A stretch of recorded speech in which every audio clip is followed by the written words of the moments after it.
तो हेलो दोस्तों, हम लेकर आए हैं लॉग ना होता तो क्या होता सीरीज़ में अगला वीडियो।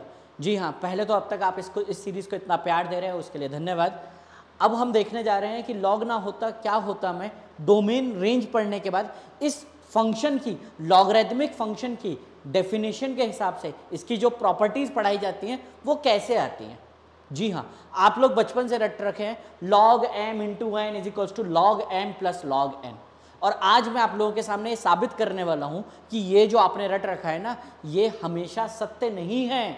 जी हाँ, तो इस चीज़ को जानने के लिए जुड़े रहिए इस वीडियो में अंत तक और देखिए कि जो बचपन से आप पढ़ते आ रहे हैं log m into n is equals to log m plus log n, ये गलत होता है। इसको गलत होते हुए अपनी आंखों के सामने देखिए। आइए तो हम इसको समझने के लिए स्टार्ट करते हैं लॉग फंक्शन, और लॉग फंक्शन की डोमेन रेंज जो हम पिछले वीडियो में देख चुके हैं उससे आगे कहानी बढ़ाते हैं कि f(x) is equals to log x to the base a define होता है जब बेस जो हो ग्रेटर देन 0 होना चाहिए और बेस इन जनरल हम 1 नहीं लेते हैं। और इसके साथ अगर हम समझें इस फंक्शन की जो डोमेन है वो जो होती है, यानी कि इसमें इनपुट जो है, लॉग फंक्शन में इनपुट जो है वो हम दुनिया का कोई भी पॉजिटिव रियल नंबर दे सकते हैं। तो यानी कि डोमेन जो है वो है 0 से इन्फिनिटी, 0 को भी इंक्लूड नहीं करना और इन्फिनिटी तो एक्सक्लूडेड रहता ही है। जबकि रेंज की बात करें तो रेंज यानी आउटपुट वो -इन्फिनिटी से इन्फिनिटी, यानी कि सारे रियल नंबर इसके आउटपुट होते हैं। तो हमने लॉग फंक्शन की डोमेन और रेंज ये सब हम पिछले वीडियो में देख चुके हैं। आज हम पढ़ने वाले हैं इसके आगे। तो हम पहले पढ़ने के आगे एक बात समझते हैं कि इसका हम ग्राफ बनाने की कोशिश करेंगे और साथ ही साथ जो इंपॉर्टेंट प्रॉपर्टीज़ हैं उनके डेरिवेशन समझेंगे और उनमें कहाँ कौन सी गलतियाँ हैं, या हम जो सॉल्व करते टाइम गलत कर देते हैं। ये नहीं कहना चाहिए कि गलतियाँ हैं, प्रॉपर्टीज सही हैं, पर उनमें कुछ कंडीशंस होती हैं जिनको हम भुला देते हैं या वॉयलेट कर देते हैं, तो वो नहीं करना है, वो समझते हुए आगे बढ़ेंगे। चलिए, तो सबसे पहले हम समझते हैं इस फंक्शन के ग्राफ के लिए। तो ग्राफ के लिए आपको जैसे कि हमने बताया था, ये फंक्शन जो है ये एक्सपोनेंट फंक्शन से बनता है, उसका इनवर्स फंक्शन होता है ना। तो आप वहाँ से भी इसका ग्राफ बना सकते हैं। जैसे कि हम जानते हैं अगर कुछ मुझे f(x) का ग्राफ दे रखा हो और उसकी हेल्प से अगर मुझे f इनवर्स x का ग्राफ लेना हो तो मैं कैसे बनाता हूँ भाई, कैसे बनाना चाहिए बताइए। हम y is equals to x line के अबाउट इमेज ले लेते हैं, मिरर इमेज के अबाउट मिरर इमेज। अगर आप y is equals to x line के अबाउट किसी भी फंक्शन के ग्राफ की मिरर इमेज लेंगे तो आप उसके इनवर्स के ग्राफ पर पहुंच जाएंगे। यानी कि अगर आपको सपोज साइन का ग्राफ दिया हुआ है, साइन इनवर्स का बनाना है, तो आप y is equals to x line draw कीजिए और उसके अबाउट ग्राफ को पलट दीजिए, यानी कि उसके अबाउट मिरर इमेज बना दीजिए। इसी तरीके से कोई भी फंक्शन हो, ठीक है। अब हमें यह पता है कि अगर हमारा function y is equals to a की पावर x है तो इनवर्स फंक्शन इसका हो जाएगा log x to the base. Clear है। तो अब इसकी हेल्प से हम इसका अगर ग्राफ बनाते हैं तो मैं आपके सामने डायरेक्टली बना देता हूं जल्दी से कि ये जो ग्राफ है ये बन के आता है कुछ ऐसा, है ना। और ये जो कंडीशन है ये किसके लिए है, ये ग्राफ है y is equals to log x to the base a जब a की वैल्यू ग्रेटर देन 1 है। इसको जरा ध्यान रखें, जब a की वैल्यू ग्रेटर देन 1 है, यानी बेस जो होना चाहिए that has to be positive. बात समझ में आई, पॉजिटिव के साथ साथ ग्रेटर देन 1, सॉरी। अब अगर सर बेस लेसर देन 1 हो गया तो क्या हो जाएगा, तो मैं यहीं पर आपको वो भी बता देता हूं। अगर बेस लेसर देन 1 हो गया तो आपका जो ग्राफ है वो ऐसा आ जाएगा। So this green line, this is also y is equals to log x to the base a, but when a is lying from 0 to 1, 0 से 1। अगर मेरा बेस 0 से 1 के बीच है तो मेरा जो ग्राफ है वो कुछ ऐसा आएगा, और अगर बेस ग्रेटर देन 1 है तो येलो वाला आएगा। दोनों में क्या डिफरेंसेस हम समझने की कोशिश करते हैं। जो येलो वाला ग्राफ है ये इंक्रीजिंग फंक्शन को बता रहा है, और आपको पता होगा अगर मैं इनवर्स वाले बात से वापस आऊं, अगर मेरा जो बेस है ये ग्रेटर देन 1 है, सपोज मैं 2 ले लूं, तो जैसे जैसे मैं आउटपुट बढ़ाता जाऊंगा, सॉरी पावर बढ़ाता जाऊंगा, मेरा आउटपुट बढ़ता जाएगा। भाई 2 की पावर 2 4, 2 की पावर 3 8, है ना, 2 की पावर 4 16। अगर मैं वहीं पर 2 की जगह 1/2 ले लूं, 1/2, तो जो वैल्यू है वो घटती जाएगी। पावर बढ़ाने पर आप देखिए वैल्यू घट रही है। 1/4, 1/8, 1/4 जो है वो बड़ा होता है, 1/8 उससे छोटा। अगर मैं और पावर बढ़ा दूंगा तो नंबर और छोटा हो जाएगा। यानी कि अगर बेस 1 से बड़ा है तो इन पावर बढ़ाने पर वो फंक्शन का आउटपुट बढ़ाएगा। अगर बेस 1 से छोटा है, पॉजिटिव तो है ही, 1 से छोटा यानी 0 से 1 के बीच, तो पावर बढ़ाने पर नंबर घट जाएगा, यानी आउटपुट घट जाएगा। अब एक्सपोनेंट से ही हम लॉग पर आए हैं, तो यानी कि लॉग का बेस हम ये लास्ट क्लास में समझ चुके हैं कि भैया यहाँ जो बेस है ये यही बेस है ना। अब यहाँ पर अगर हम समझें तो अगर मेरा a ग्रेटर देन 1 यानी कि बेस 1 से बड़ा, तो पावर बढ़ा रहा हूं तो आउटपुट बढ़ेगा, यानी इसी को बोलते हैं इंक्रीजिंग फंक्शन। तो ये मेरा इंक्रीजिंग फंक्शन है। अगर मैं बेस जो है 0 से 1 के बीच ले लूं तो डिक्रीजिंग फंक्शन। दोनों कहाँ मीट करेंगे, ये जो पॉइंट है इनका मीट कर रहे हैं जहां पर ये है 1,0। भाई को चाहे बेस 1 से बड़ा हो चाहे बेस 1 से छोटा हो, किसी भी नंबर की पावर 0 रेस करने पर 1 आता है, 0 रेस करने पर 1 आता है। तो लॉग में कैसे बात करेंगे, अगर हमें लॉग में आउटपुट में मुझे 1 चाहिए, 0 चाहिए, 1 चाहिए, तो क्या रेस करूं, 0, है ना। तो उसी कहानी से हम समझ जाते हैं, है ना। लॉग ऑफ एनी नंबर, ये भी हम देख चुके हैं एक तरीके से। ये अगर मुझे कोई भी लॉग चाहिए, log 1 to the any base defined, a जो है बेस डिफाइंड, तो आउटपुट 0 आएगा, है ना। ये सब हम प्रीवियस वीडियो में देख चुके हैं। तो ये लॉग का बेसिक नेचर है, बेसिक ग्राफ है। क्लियर है ये बात।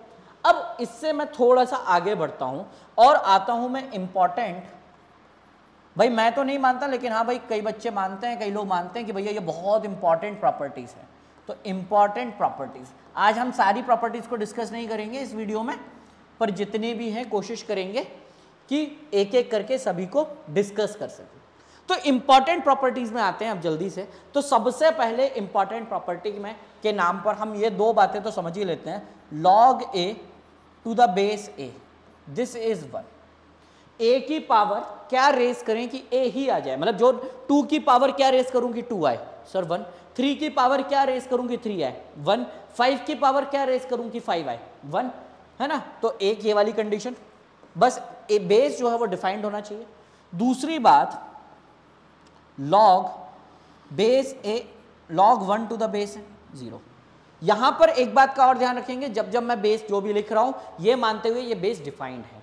a has to be greater than 0, a has to be greater than 0, not equal to 1। log a to the base a will be 1 और log 1 to the base a will be 0। यहां पर a जो भी है वो एक defined base है। इसके अलावा बेस जो है उसमें 1 नहीं होता, पर हमने लास्ट क्लास में भी देखा था और आज भी देख लेते हैं कि अगर बेस 1 हो तो सिर्फ एक कंडीशन है जब सॉल्यूशन निकलेगा, और उस कंडीशन में एक नहीं अनंत सॉल्यूशन यानी इनफाइनाइट, बहुत सारे ढेरों सॉल्यूशन निकलेंगे। वो ये केस है log 1 टू द बेस 1, यानी कि 1 की पावर क्या रेस करें कि 1 आ जाए। मीनिंगलेस है बट बता देते हैं, तो इसके इनफाइनाइट सॉल्यूशंस हैं। क्या ये बात समझ में आती है? आई होप आप लोगों को ये बात समझ में आती हो। और इसके बाद हम आगे बढ़ते हैं अगले प्रॉपर्टीज की तरफ, अगली बातों की तरफ। तो देखें, जरा समझने की कोशिश करें कि log m plus log n, base, बार बार मैं बेस में a नहीं लिखूंगा, आप ये मान के चलिए बेस a है, is equals to log m into n into base a। तो प्रॉपर्टीज लगाने के पहले मैं एक कुछ बातें समझा दूं। सबसे पहले ये जब भी प्रॉपर्टी आप लगाएंगे, आपका जो यहां पर बेस है दैट शुड बी सेम। मतलब आप ऐसा नहीं करें कि भैया log 2 यहाँ बेस में 10 है, log 3 यहाँ बेस में 5 है, आपको ऐड करने को दिया और आपने लिख दिया सर ये तो log 6 हो जाएगा। मैंने कहा बेस में, सर आपका जो मन करे ले लो, 10 ले लो, 5 ले लो। सर 10 बड़ा है, कुछ बुद्धिमान जीव आ जाएंगे, सर 10 ले लो, सर 5 तो 10 से डिविजिबल होता है। पर ऐसा नहीं करना है, ऐसा करना बच्चों पाप है, ऐसा नहीं करते। क्यों पाप है? क्योंकि भैया बेस अभी डिफरेंट है। तो बेस को सेम कैसे करते हैं? बेस चेंजिंग प्रॉपर्टी की हेल्प से, वो भी हम सीखेंगे। रटना कुछ नहीं है, समझते हुए चलना है। तो एक बात हम समझ गए कि हमारे लिए एक बात बहुत इंपॉर्टेंट है कि जो बेस है दैट ऑलवेज बी सेम। ठीक, अब सर इसका प्रूफ बता दीजिए कि भैया ऐसा होगा कैसे।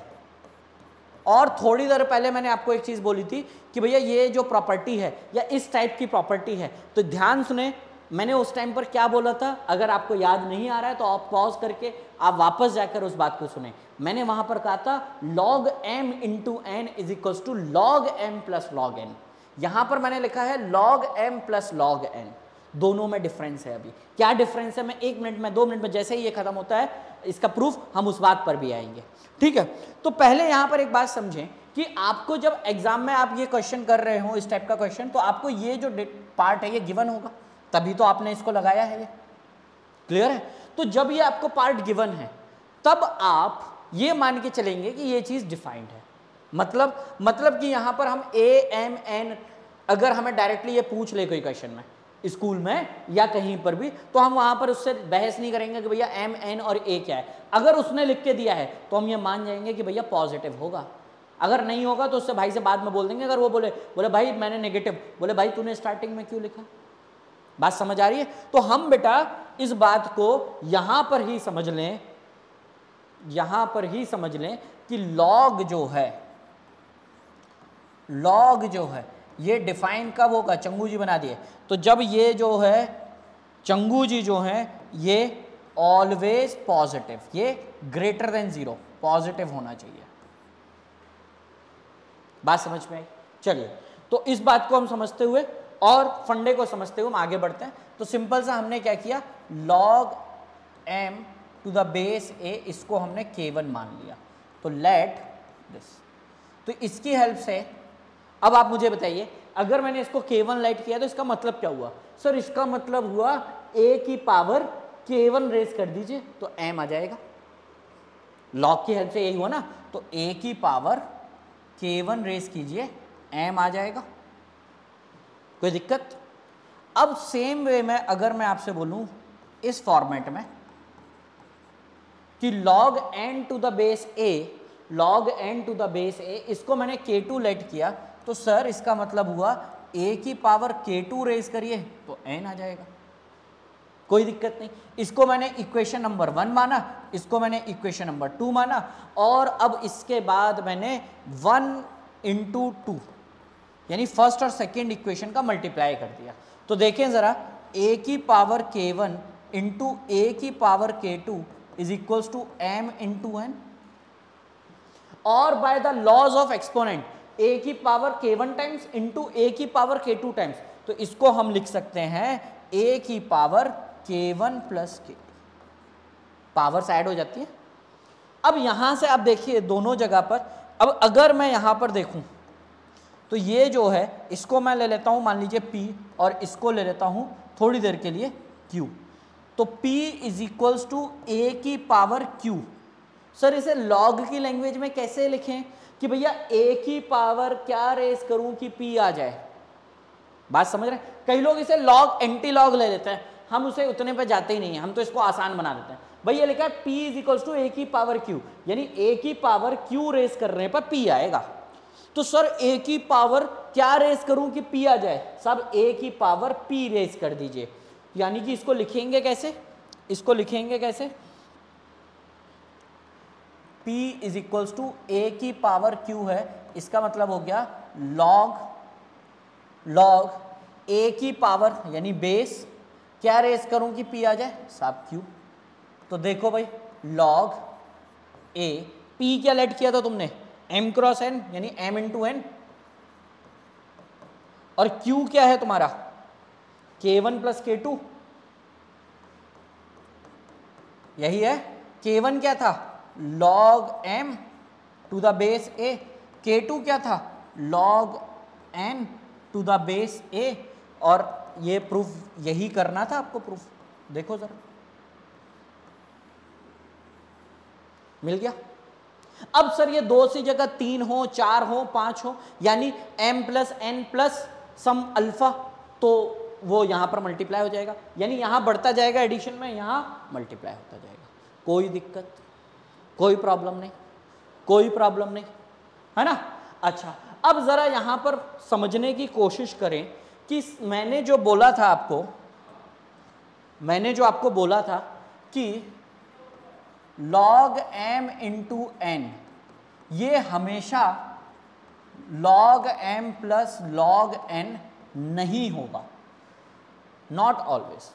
अब आप बोलोगे सर अभी अभी आपने ये ड्राइव किया, भैया मैंने ये देखो, मैंने यहाँ पर LHS और RHS को थोड़ा सा बदल दिया, मैंने log m plus log n define किया। तो अभी हमने देखा, मैंने कहा कि log mn to the base a ये log m plus log n के बराबर हमेशा नहीं होगा। तो कंफ्यूजन नहीं रखना है। देखो मैं इसको यहीं लिख देता हूँ, log m plus log n to the base a is equal to log m into n to the base a। ये हमेशा ट्रू है, ऑलवेज ट्रू, इसमें कोई डाउट नहीं है। पर ये जो ऊपर लिखा हुआ है ये हमेशा ट्रू नहीं होगा। अब सर दोनों में डिफरेंस क्या है? दोनों में डिफरेंस ये है, ये दोनों स्टेटमेंट जो हैं, हम स्टेटमेंट भाई हम इस डायरेक्शन में पढ़ते हैं, तो दोनों स्टेटमेंट अगर देखें तो ये ऐसे रिलेटेड हैं कि ये वाइस वर्सा है। अब वाइस वर्सा में मतलब यहाँ पर क्यों ट्रू नहीं हो रहा है? तो वाइस वर्सा हमेशा ट्रू होता है या नहीं होता? तो वाइस वर्सा हमेशा ट्रू नहीं होता। फॉर एग्जाम्पल, दुनिया में जितनी भी भैंसें हैं वो सारी काले कलर की हैं, ऑल बफेलोज ब्लैक कलर, है ना, कोई इशू नहीं। पर दुनिया में जितनी भी काले कलर की चीज़ें हैं, क्या वो भैंस हैं? नहीं। बात समझ में आ रही है? बात समझ में आ रही है ना। तो बहुत सिंपल सी लॉजिक है कि कई बार जो है वो स्टेटमेंट वाइस वर्सा में ट्रू नहीं होता। बहुत आसान शब्दों में हम समझते हैं। चलिए भाई, अब इसको हम आगे बढ़ाएं तो अब ये गड़बड़ कहाँ हो रही है वो समझते हैं। तो अगर आप ये देखें, अगर आपको ये वाली बात समझ में आई कि साहब लॉग तब डिफाइन होता है जब अंदर पॉजिटिव हो। लॉग कब डिफाइन होता है? जब अंदर नंबर पॉजिटिव हो। अगर अंदर नंबर 0 या नेगेटिव हो गया तो लॉग डिफाइन नहीं होगा। क्या ये बात समझ में आती है? क्लियर है? अच्छा, आपको समझ में बहुत अच्छे से आ गई। तो अब मैं जरा आगे बढ़ता हूं। यहां पर देखो, पहले वाले केस में समझो, यहां पर m इंटू एन पॉजिटिव है, पर आप जब इसको ब्रेक कर रहे हो तो इस बात की क्या गारंटी है कि m और n पॉजिटिव होगा? समझ रहे हो? यानी कि मान के चलो, थोड़ी देर के लिए आप मानो कि m मैं कोई -2 ले लेता हूं और n -3 ले लेता हूं, समझना। तो log -2 into -3 is equals to log -2 plus log -3 होना चाहिए। भाई ऊपर वाली प्रॉपर्टी के हिसाब से यही होना चाहिए। पर अगर आप समझें तो यहां पर क्या हो रहा है आप समझिए, देखिए जरा। सर ये जो है ये तो 6 हो गया, -2 इंटू -3 यानी ये तो 6 लिखा है, तो ये तो सर डिफाइन हो गया। पर भैया ये log ऑफ -2 और log ऑफ -3 ये डिफाइन होगा? बता भाई, log के अंदर नेगेटिव नंबर डिफाइन होगा क्या? नहीं होगा। अगर log के अंदर नेगेटिव नंबर डिफाइन नहीं होगा तो इसका मतलब क्या हुआ? सर इसका मतलब हम इसको इस वे में नहीं लिख सकते। और अब तक आपने सारा का सारा जो भी log पढ़ा है जनरली वो पढ़ा हुआ है नंबर्स के लिए, रियल नंबर्स के लिए, तो वहां आप उसको बेधड़क तरीके से इस्तेमाल करते थे। पर जब वेरिएबल आएगा, और वेरिएबल का आपको पता नहीं है वो पॉजिटिव वेरिएबल है, नेगेटिव वेरिएबल है, वेरिएबल तो वेरिएबल, उसको तो सॉल्व करके लाओगे। तो भैया तब आप क्या करोगे? या कोई फंक्शन है तब आप क्या करोगे? तब आप फंस जाओगे। तो वहां बचने के लिए आपको जो एक चीज का दिमाग लगाना है वो ये है कि जब भी आप log m इंटू एन लिखें, उसको जब हम स्प्लिट करें तो इसको इस तरीके से ना लिखें, बल्कि हम वहां पर इस बात का ध्यान रखें कि log m mod और log a mod। अगर हम इस तरीके से सेकंड वाला जो मेथड, जो सेकंड स्टेटमेंट मैंने लिखा है, अगर हम इस फॉर्म में लिखते हैं तो आप देखिए आप कभी भी नहीं फंसेंगे।